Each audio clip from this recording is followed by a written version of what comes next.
तो class last हमने पढ़ा था वेदर और क्लाइमेट के बीच में डिफरेंस। उसके बाद आता है topic that is whether forecast. तो वेदर फोरकास्ट क्या होता है? वेदर का मतलब मौसम और फोरकास्ट का मतलब भविष्यवाणी करना। मतलब कोई भी फ्यूचर में आने वाली प्रॉब्लम को पहले ही सोल्व कर लेना।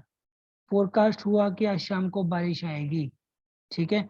सो क्या हुआ, हम पहले ही अवेयर हो जाएंगे कि आज शाम को बारिश आ सकती है, तो हमें क्या क्या मेजर करनी चाहिए, ठीक है ना।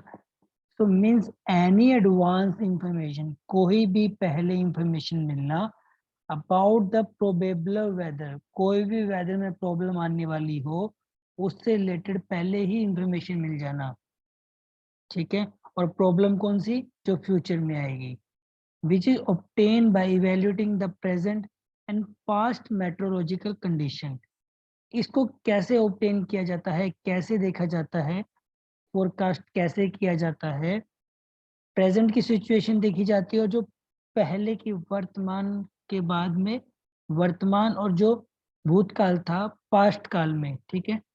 पास्ट मेट्रोलॉजिकल कंडीशन को देखकर वहां से डाटा ऑब्टेन किया जाता है, किसका, एटमॉस्फेयर का। इसलिए इसे बोला वेदर फोरकास्ट, ठीक है।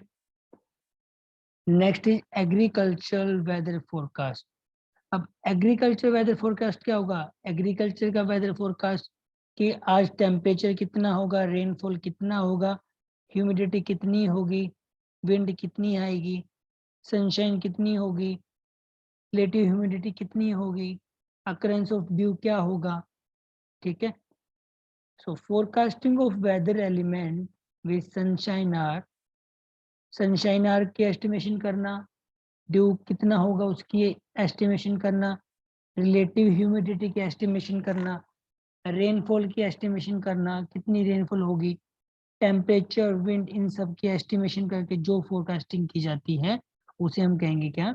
Agriculture weather forecast, which are important in agriculture and for farming operation।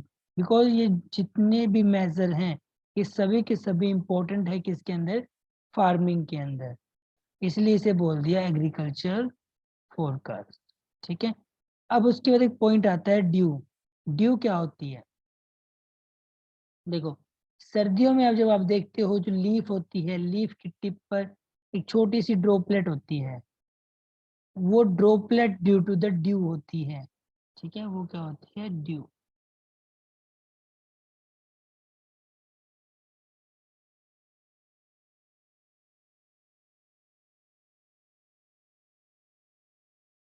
ठीक है,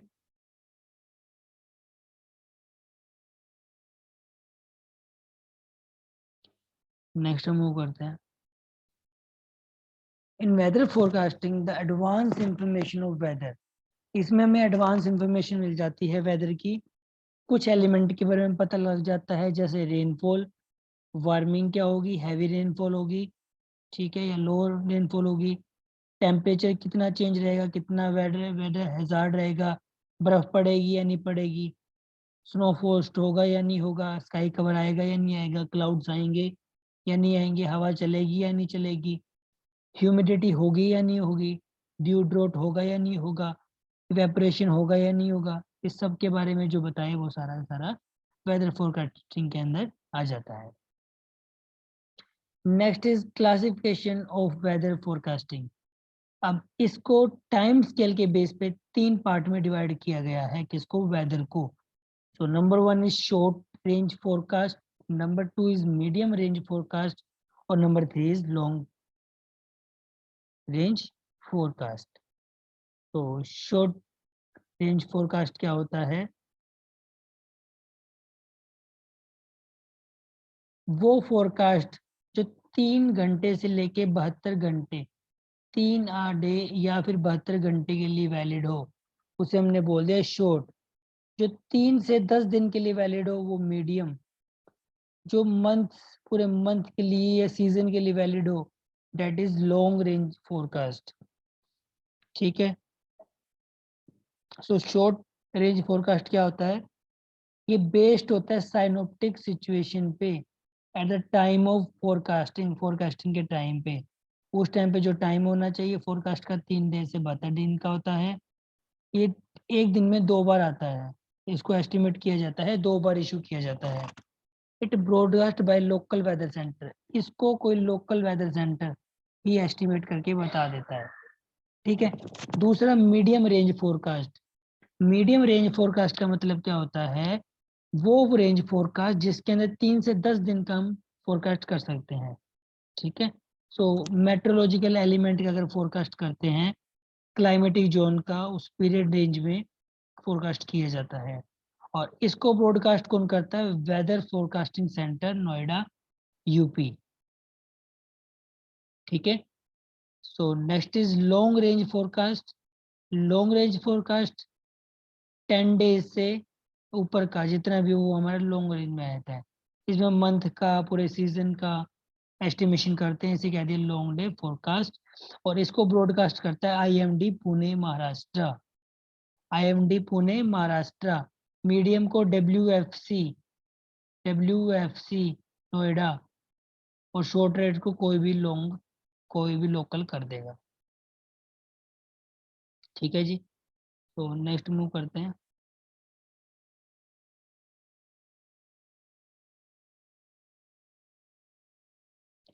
कुछ फैक्टर हैं जो इफेक्ट करते हैं किसको? क्लाइमेट को। तो सबसे पहला फैक्टर है लैटिट्यूड और डिस्टेंस फ्रॉम इक्वेटर। लैटिट्यूड और डिस्टेंस फ्रॉम इक्वेटर। अब क्या होता है, देखो, ये हमारा है अर्थ। अर्थ के बिल्कुल कॉर्नर पे हो गया क्या? पोल्स। पोल्स हो गया, दैट इज दिस इज और द पोल्स। पोल्स पे क्या होती है? ठंड ज्यादा होती है। ठीक है। और ये होगी इक्वेटर लाइन, ये होगी इसकी इक्वेटर लाइन। तो ये होगा इक्वेटोरियल, इक्वेटर। ठीक है। The place near the equator, जो प्लेस इक्वेटर के पास होंगे वो क्या होंगे? गर्म होंगे, वार्मर होंगे। ठीक है। इसके कंपेयर में जो उससे दूर हैं। ठीक है।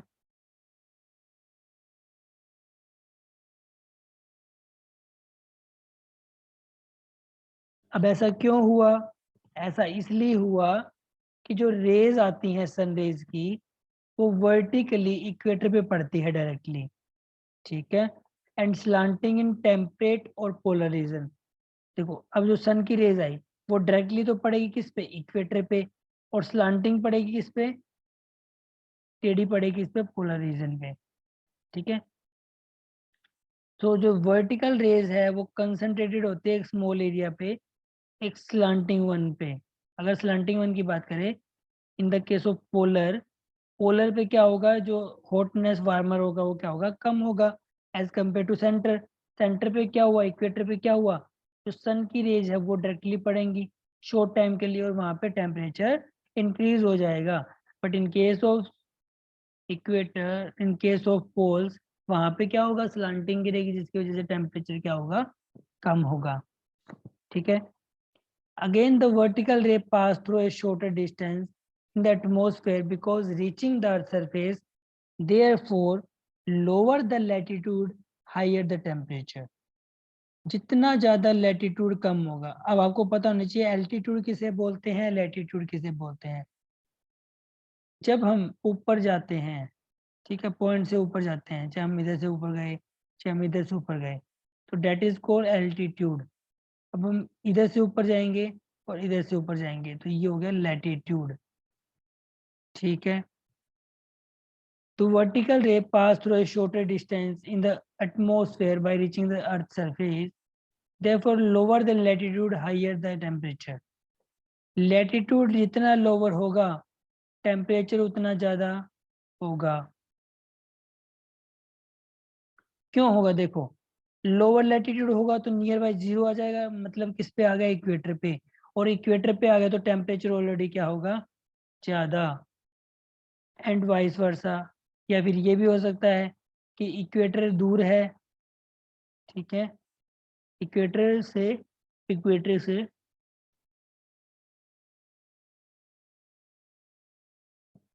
डिस्टेंस क्या है, ज़्यादा है, तो वहाँ पे क्या होगा, टेम्परेचर कम होगा, बिकॉज वो कहाँ पे आ गया, पोल के पास। ठीक है। फॉर एन एग्जाम्पल, जो मलेशिया है वो इक्वेटर पे है इसलिए वार्मर है, और जो इंग्लैंड है वो इक्वेटर से दूर है इसलिए वो कुछ कूल है। ठीक है। सो नेक्स्ट हम मूव करते हैं।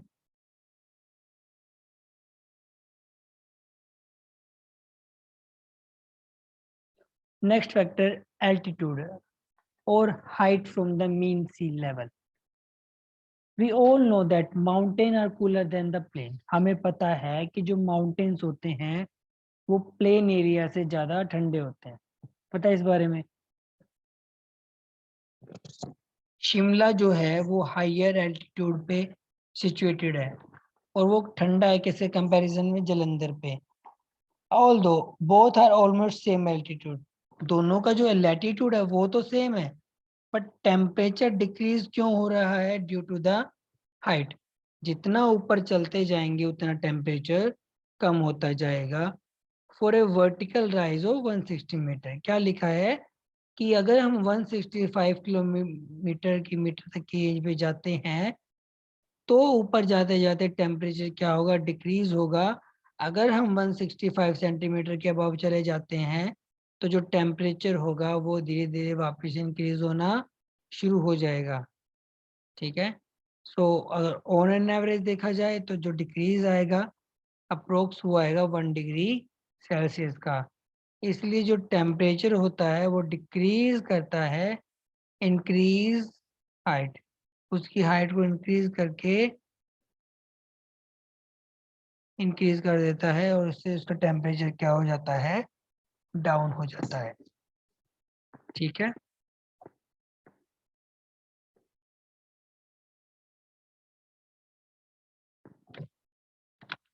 थर्ड इज कॉन्टिनेंटली और डिस्टेंस फ्रॉम सी।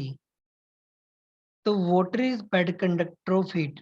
आप सभी को पता है कि जो वाटर है is a bad conductor of heat, no, water is a good conductor of heat. It takes longer time to heat and longer time to cool. ठीक है।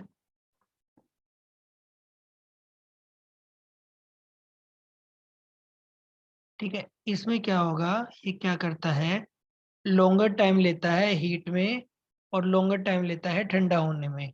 Due to this moderating effect of sea, places near the coast have low range of temperature and high humidity. देखो क्या होता है,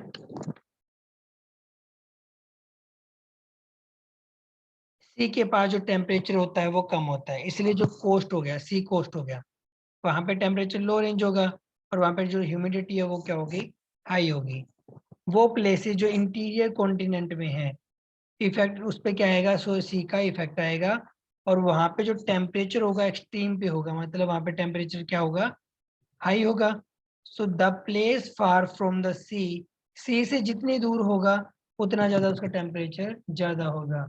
अगर मुंबई की बात करें, मुंबई क्या है, सी के कोस्ट पे है, तो वहां का टेम्परेचर नियर बाय 30-35 रहता है ना।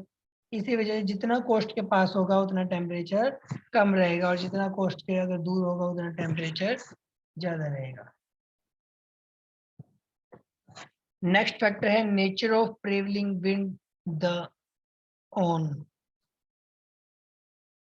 ठीक है। Shore wind bring the moisture from the sea. अब विंड का क्या क्या नेचर होना चाहिए उस टाइम पे, हवा का क्या नेचर होना चाहिए, the on shore wind bring from the moisture. ठीक है। अगर मॉइस्चर होगा तो वहां पे हवा चलेगी, from the sea and cause rainfall. Sea से लिया और कहाँ सेंड कर दिया, रेनफॉल को कोज कर दिया। On the area through which they pass the off shores, wind coming from land are dry. जहां से विंड आ रही है वहां पे जो हवा है वो क्या हो रही है, ज्यादा हो रही है। ठीक है। एंड हेल्प इन इवेपोरेशन, और वो जो हमारा इवेपोरेशन होता है उसमें भी क्या करेगा, हेल्प करेगा। ठीक है जी। तो ये हमारा फोर्थ फैक्टर हो गया। Last is cloud cover. In area, generally the cloudless sky as a desert, temperature even under shade are very high because of hot dry time sunshine. At time night, his heat radiates but from the ground very rapidly. It's result in larger diurnal range in temperature. इसका क्या temp रहेगा जी, जो हमारा range होगा temperature का वो डायूरिनल होगा, दो टाइप में होगा, ठीक है। रात के टाइम में क्या होता है, देखो सनशाइन आई हमारी जमीन पे, तो कब आएगी, जब सुबह सुबह आएगी तो वो जमीन के अंदर चली जाएगी। बट जैसे ही इन्वायरमेंट ठंड होने लगी वो गेन क्या ऊपर की तरफ मूव कर जाएगी, तो क्या होती है ऊपर की तरफ वो मूव कर जाती है। So on the other hand under cloud sky the heavy rainfall at Thiruvananthapuram, ज्यादा रेंज त्रिवेंद्रपुरम की होती है, ठीक है, इसके अंदर क्लाउड कवर के अंदर। और जितनी ज्यादा ह्यूमिडिटी ज्यादा, जितना ज्यादा टेम्परेचर कम, उतनी ज्यादा क्या आएगा, क्लाउड कवर आएगा। यहाँ तक क्लियर है।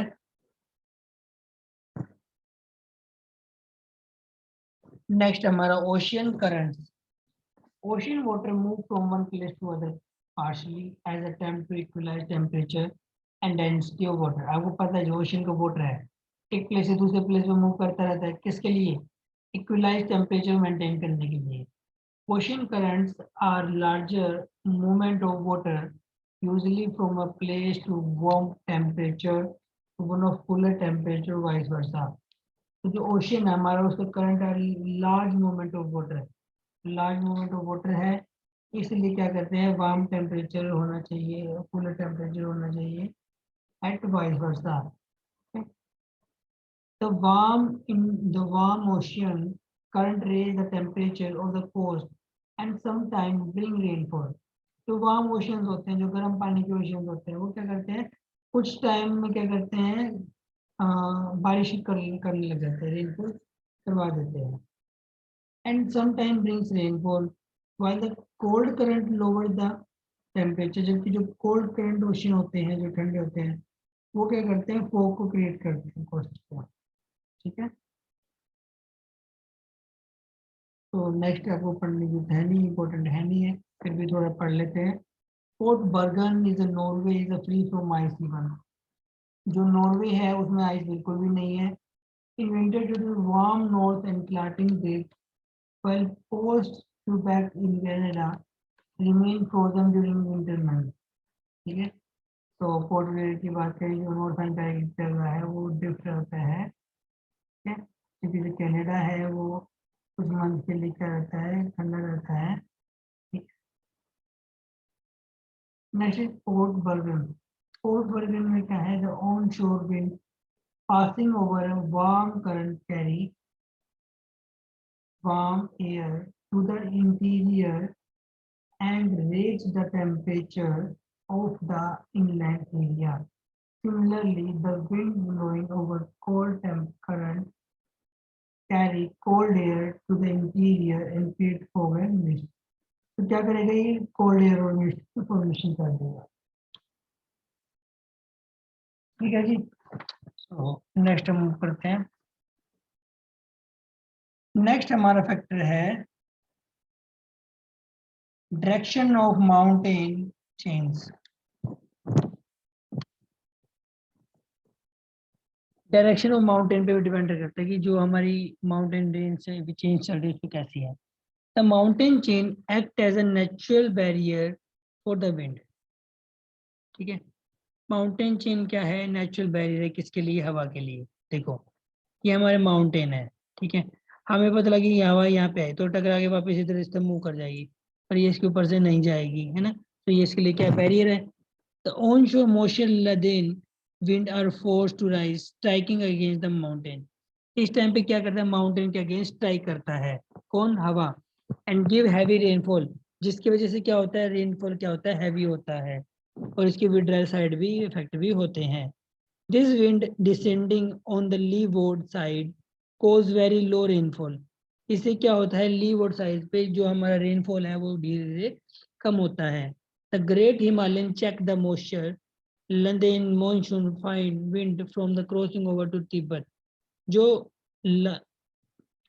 जो हमारा लदेन विंड है, मॉनसून है, ये तिब्बत से आने वाली हवाएं होती हैं। The mountain chain also check biting polar cold wind from entering into it.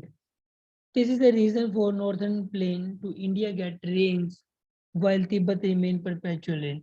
इसी वजह से यही रीजन है कि हमारे यहाँ पे पहाड़ ज्यादा है जिसकी वजह ज्यादा टकराती है और बारिश ज्यादा होती है। बट अदर केस में क्या होगा, बारिश कम होगी, ऊपर कमर वगैरह दर्द होती है लोगों की, पीछे पैर पर सब दर्द होते हैं, इसलिए क्या करते हैं, ठीक है। तो दिस इज अ रीजन किसके लिए, इंडिया के अंदर यहाँ पे क्या होता है, माउंटेन है, माउंटेन के आने से क्या होता है, बादल यहाँ पे टकराए और जिससे बारिश हो जाती है। बट जो तिब्बत का एरिया है वहाँ पे माउंटेन वगैरह है नहीं, जिसकी वजह से क्या होता है, रेनफॉल कम होता है, वहाँ का टेम्परेचर क्या होगा, कम होगा। यहाँ तक क्लियर है जी सभी को?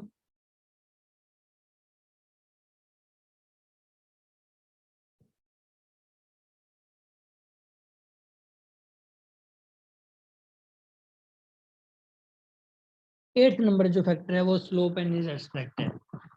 The concentration of heat begin more on the greater slope. अगर हमें हीट की कंसंट्रेशन चाहिए जो उसका स्लोप क्या होना चाहिए, ज्यादा होना चाहिए। अब स्लोप क्या होता है, देखो ये स्लोप होता है, ठीक है, इसका स्लोप क्या होना चाहिए, ज्यादा होना चाहिए। The temperature of air above its lesser concentration along straighter slope lower the temperature. अगर इसका लार्ज लेसर कंसंट्रेशन हो गया तो उसकी वजह से जो टेम्परेचर हो क्या हो जाएगा, कम हो जाएगा। उसी टाइम पे जो माउंटेन स्लोप है फेसिंग करते हैं किसको, सन और warmer than the slope. Slope से जो माउंटेन्स होते हैं वो क्या होते हैं, ज्यादा गर्म होते हैं, which are away from the sun ray, जो कि सन रे से क्या होता है, दूर होता है। The southern slope of Himalaya was warmer than the northern slope. जो साउदर्न स्लोप है हिमालय का, ठीक है, वो गर्म है किसकी वजह से, किसकी जगह पे, किसके कंपैरिजन करें तो नॉर्दर्न स्लोप की जगह का कंपैरिजन करें तो, ठीक है। The nature of soil and vegetation cover. The nature of soil depend on texture, structure and composition. तो टेक्सचर क्या हो सकता है, sand, sand, silt, sand silt और क्ले, CLAY क्ले, ठीक है ना। स्टोनी और sandy soil are good conductor of heat. जो अगर स्टोनी और सोइली कंडीशन है तो वहां पे क्या होगा, गुड कंडक्टर ऑफ हीट होगा। जबकि जो ब्लैक क्ले है वो हीट को एब्जॉर्ब कर लेती है quickly. The bare surface radiate the heat energy. The hurt, the desert are hot in the day and cold in the night. The जो डेजर्ट होते हैं वो कोल्ड होते हैं नाइट में, बट डे के टाइम पे क्या होते हैं, गर्म होते हैं। The forecast area have lower range of temperature throughout the area year, से हम बोलेंगे नॉन फोरकास्टेड एरिया। ऐसा एरिया जिसकी लोअर रेंज है टेम्परेचर की उसे हम बोलेंगे नॉन फोरकास्ट एरिया। ठीक है स्टूडेंट्स, तो हम नेक्स्ट मूव करते हैं। वेदर कंपोनेंट की बात करें अगर, वेदर कंपोनेंट के अंदर नियरली 50%, जो 50% यील्ड है ना, वो एट्रीब्यूट कौन करता है, climatic factor. The flowing are the atmospheric weather which influence the crop production. ऐसे कौन कौन से वेदर है जिससे आप क्रॉप प्रोडक्शन को कर सकते हो, ठीक है। तो आज हम यहाँ तक पढ़ेंगे, उसके बाद जो नेक्स्ट टॉपिक है वो हम कल स्टार्ट करेंगे, ठीक है। तो till then take care, bye bye.